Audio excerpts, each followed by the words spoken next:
आज चुंबकीय क्षेत्र में निरक्ष रेखा पर चुंबकीय क्षेत्र की तीव्रता ज्ञात करेंगे। अक्ष रेखा पर अपन ने चुंबकीय क्षेत्र की तीव्रता ज्ञात की थी। अब निरक्ष रेखा पर चुंबकीय क्षेत्र की तीव्रता ज्ञात करेंगे। जैसे विद्युत क्षेत्र में अक्ष निरक्ष का अध्ययन किया था, वैसे ही यहाँ पर निरक्ष रेखा पर चुंबकीय क्षेत्र का अध्ययन करेंगे। तो थोड़ा सा अंतर आता है, वो विद्युत क्षेत्र का था, ये चुंबकीय क्षेत्र में अध्ययन करेंगे। तो छड़ चुंबक पर निरक्ष पर चुंबकीय क्षेत्र की तीव्रता ज्ञात करेंगे, चुंबकीय क्षेत्र की गणना करेंगे। तो यहाँ पर छड़ चुंबक के रूप में स्थिति बता दी, जैसे अक्ष में पड़ा था। ये छड़ चुंबक का दक्षिण ध्रुव, ये उत्तरी ध्रुव हो गया, ये एस हो गया, ये एन के रूप में हो गया।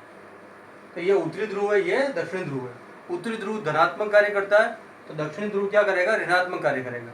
जैसे ये प्लस क्यू था या माइनस क्यू था, विद्युत क्षेत्र में प्लस क्यू माइनस क्यू, या उत्तरी ध्रुव और दक्षिण ध्रुव, नॉर्थ पोल और साउथ पोल के रूप में। मध्य बिंदु ओ है, लंबाई दोनों की अल्प दूरी कितनी होगी, 2 है। ओ से आर दूरी पर क्या लिया मैंने, पी बिंदु, यह पी बिंदु हो गया।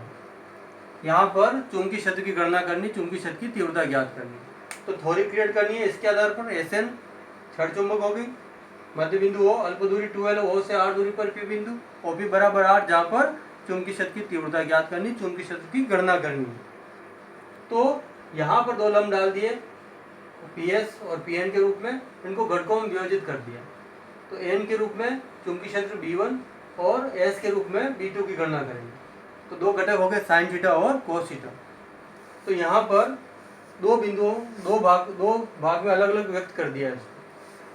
पहला रहा P बिंदु पर, पहले कंडीशन ज्ञात करेंगे P बिंदु पर उत्तरी ध्रुव के कारण, फिर P बिंदु पर दक्षिण ध्रुव के कारण। तो इसको दो भागों में विभाजित कर लिया है, उत्तरी ध्रुव और दक्षिणी ध्रुव पर। पहले का चुंबकीय क्षेत्र B1, दूसरे का B2। तो पहले का अध्ययन करते हैं। P बिंदु पर उत्तरी ध्रुव के कारण चुंबकीय क्षेत्र B1 के रूप में आ जाएगा। सूत्र पढ़ चुके हैं, μ0/4π m बटावा दूरी r² के रूप में होती है।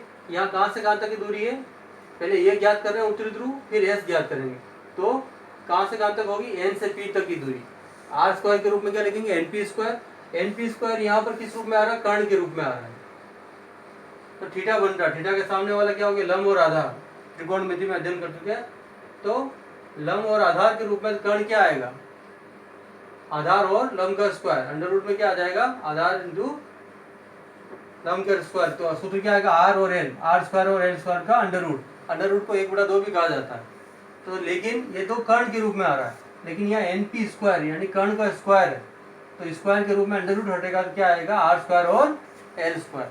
जैसे विद्युत क्षेत्र में अध्ययन किया था, E1 E2 के रूप में, यहाँ B1 B2 के रूप में आएगा, μ0/4π m बटावा r² l²। स्क्वायर नहीं आएगा यहाँ पर, क्योंकि यहाँ कर्ण स्क्वायर है, कर्ण स्क्वायर का मतलब अंडर रूट हट जाएगा, r² + l², r² + l²। अब अगली गणना करेंगे, P बिंदु पर दक्षिण ध्रुव के कारण चुंबकीय क्षेत्र कितना होगा, B2।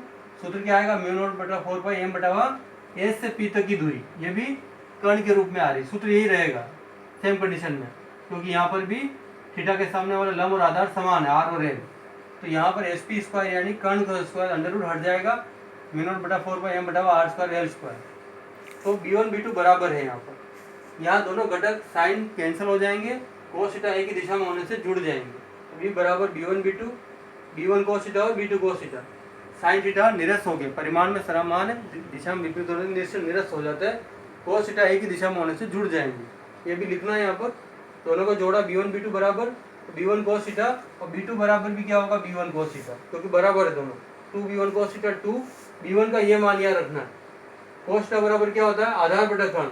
वो यहाँ से ये त्रिभुज से लेना है आपको, आधार बटा कर्ण कोस थीटा। आधार क्या है, L, आधार बटा कर्ण, कर्ण के रूप में कर्ण है, तो ये लिखना है r² l² का अंडर रूट को 1/2 भी कहते हैं, ऐसे भी लिख सकते हैं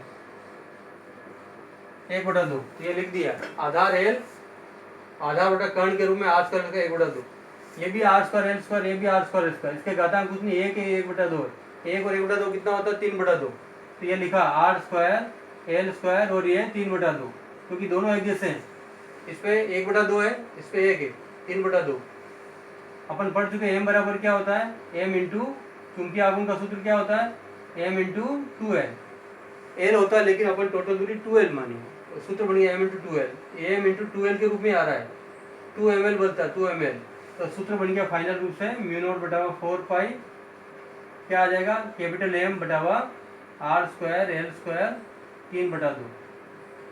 तो ये निरक्ष रेखा के लिए या निरक्ष के लिए चुंबकीय क्षेत्र की तीव्रता का ज्ञान किया, चुंबकीय क्षेत्र का मान प्राप्त किया। तो एसएन के रूप में छड़ चुंबक है, अल्प दूरी 2L है, केंद्र O है, O से R दूरी पर P बिंदु OP बराबर R, जहाँ चुंबकीय क्षेत्र ज्ञात करना, चुंबकीय क्षेत्र की तीव्रता ज्ञात करनी। इसको दो भागों में अलग कर दिया, P बिंदु पर उत्तरी ध्रुव, P बिंदु पर दक्षिणी ध्रुव। B1 और B2 दोनों बराबर है, साइन थीटा घटक में कैंसिल होंगे, cos थीटा जुड़ेंगे। B1 B2 बराबर है 2B1 cos थीटा, 2B1 और cos थीटा का मान लिखा। तो सूत्र प्राप्त किया अपन ने, B बराबर μ0/4πm कैपिटल M, ये चुंबकीय आघूर्ण कहलाता है, M × L से बनता है, लेकिन अपन ने टोटल दूरी 2L के रूप में मानी। तो सूत्र टोटल दूरी के रूप में μ0/4πm R/L² की घातांक 3/2। तो फाइनल रूप से सूत्र प्राप्त कर लिया आपने, छड़ चुंबक के निरक्ष पर चुंबकीय क्षेत्र की तीव्रता B बराबर μ0/4πm R/L² 3/2 के रूप में सूत्र प्राप्त कर लिया। तो ये निरक्ष रेखा के लिए चुंबकीय क्षेत्र की तीव्रता कहलाती है।